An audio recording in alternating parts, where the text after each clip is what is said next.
The following clip is from a previously recorded episode of the Cherish Each Moment podcast.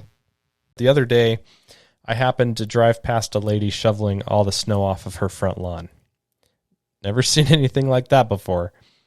I know some people like to clear a small area in the backyard. My dad does this. I think he does it for the dog. But I've never seen anyone shovel the snow off the entire lawn like this. I should have stopped and asked her about it. I kind of actually regret not doing that. Maybe next time. Please don't do that. Leave the snow on the grass. Don't risk further damage to the lawn for no reason. At this time of the year, most everybody's lawns are pretty yellow and dormant. No one's really driving around the neighborhood looking at lawns.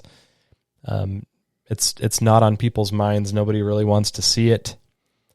Unless you have a legitimate reason for taking the time and effort to shovel the snow off the entire lawn, which I would really be curious to know if you did, just don't.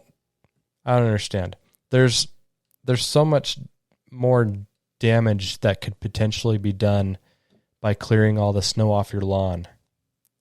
When you walk on frozen grass, you are pretty much breaking the crown of the grass and damaging it.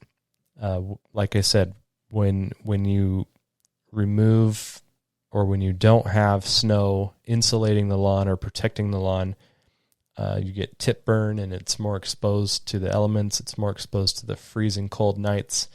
If the wind is blowing at night, it's even colder.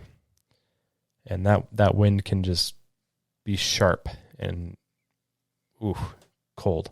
Even just a slight breeze when it's below freezing outside. It's cold.